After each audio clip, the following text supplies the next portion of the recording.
बिस्मिल्लाहिर्रहमानिर्रहीम। एक बार हज़रत मोहम्मद मुस्तफ़ा सल्लल्लाहु अलैहि वसल्लम ने हज़रत उमर से फ़रमाया कि उमर, तेरे ज़माना में एक शख्स आएगा, उसका नाम अवैस होगा और वह कबीला मुराद से होगा और उसकी शाख करन होगी, उसका रंग काला होगा और दरमियाने कद का मालिक होगा और एक सफ़ेद निशान उसके जिस्म पर होगा। जब वो आएगा तो तुम उससे दुआ करवाना, अली तुम भी करवाना और उमर तुम भी करवाना। हज़रत उमर और हज़रत अली रज़ी अल्लाह ताला अन्हो हैरान होकर देखने लगे कि हमें क्या कहा जा रहा है कि अवैस से दुआ करवाना, हम तो सहाबी हैं और वो ताबी है। आप सल्लल्लाहु अलैहि वसल्लम ने फरमाया कि उसने अपनी माँ की ऐसी खिदमत की है कि जब वो हाथ उठाता है तो अल्लाह पाक उसके हाथ कभी वापस नहीं मोड़ता। आप जब खलीफा बने तो हर साल उन्हें ढूंढते रहे। एक साल आपने सब हाजियों को इकट्ठा किया और कहा कि सब बैठ जाओ, यमन वाले खड़े हो जाओ। सारे बैठ के और यमनी खड़े हो गए। फिर आप बोले कि सारे बैठ जाओ, सिर्फ कबीला मुराद वाले खड़े हो जाओ। सारे यमनी बैठ के और कबीला मुराद वाले खड़े हो गए। फिर हज़रत उमर बोले कि सब बैठ जाओ और कबीला करन वाले खड़े हो जाओ, तो सिर्फ एक आदमी खड़ा रहा। आप रज़ी अल्लाह ताला अन्हु ने पूछा कि तुम करनी हो? तो वो बोला जी मैं करनी हूँ। आपने फिर फरमाया कि अवैस को जानते हो? वो बोला जी वो मेरा सगा भतीजा है, मगर थोड़ा सा पागल है।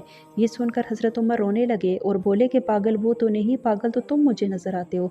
फिर आप रज़ी अल्लाह ताला अन्हु ने पूछा कि अवैस किधर है? वो आया हुआ है, हज में है? तो उन्होंने फरमाया कि जी वो तो अरफात की तरफ है, ऊँट चराने के लिए निकला है। फिर हज़रत उमर ने हज़रत अली को साथ लिया और अरफात की तरफ दौड़ने लगे और देखा कि एक आदमी कीकर के दरख्त के नीचे नमाज़ पढ़ रहा है और ऊँट उसके चारों तरफ चर रहे हैं। आप पास बैठ के हज़रत अवैस को उनकी मौजूदगी का इल्म हो गया था।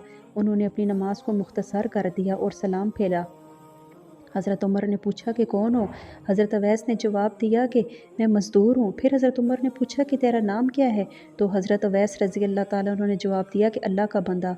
हज़रत उमर बोले हम सब अल्लाह के बंदे हैं, जो नाम तेरी माँ ने रखा है वो क्या है? तो हज़रत अवैस बोले आप कौन हैं जो मुझे पूछ रहे हैं? तो हज़रत अली ने फरमाया ये अमीरुल मोमिनीन हज़रत उमर बिन ख़त्ताब हैं और मैं अली हूँ। ये सुनकर हज़रत अवैस थोड़ा सा घबरा गए और उन्होंने माज़रत की कि मैंने नहीं पहचाना। फिर हज़रत उमर ने फरमाया कि अपने हाथ उठाएं और अल्लाह पाक से हमारे लिए दुआ करें। तो हज़रत अवैस ने कहा कि मैं कैसे आपके लिए दुआ करूं और हाथ उठाऊं? और हज़रत उमर ने फिर फरमाया कि हमें हमारे प्यारे नबी हज़रत मोहम्मद मुस्तफ़ा सल्लल्लाहु अलैहि वसल्लम ने फरमाया है कि जब अवैस आएगा तो उससे दुआ करवाना, क्योंकि जब अवैस अपने हाथ दुआ के लिए उठाता है तो अल्लाह पाक उसके हाथ कभी वापस नहीं मोड़ता। तो दोस्तों, हज़रत अवैस को ये मकाम अपनी वालदा की खिदमत की वजह से मिला है। और एक और जगह पर बयान हुआ है कि जब लोग क़यामत वाले दिन जन्नत की तरफ जा रहे होंगे तो हज़रत अवैस करनी भी चलेंगे, तो उस वक्त अल्लाह ताला फरमाएंगे कि बाकियों को जाने दो और अवैस को रोक लो। उस वक्त हज़रत अवैस करनी परेशान हो जाएंगे और कहेंगे कि ए अल्लाह, आपने मुझे दरवाज़े पर क्यों रोक लिया है? तो अल्लाह पाक फरमाएंगे कि पीछे देखो। जब पीछे देखेंगे तो पीछे करोड़ों अरबों की तादाद में जहन्नमी खड़े होंगे।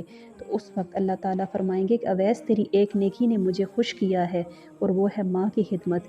तू उंगली का इशारा कर, जिधर जिधर तेरी उंगली फिरती जाएगी मैं तेरे तफ़ैल उनको भी जन्नत में दाखिल कर दूँगा।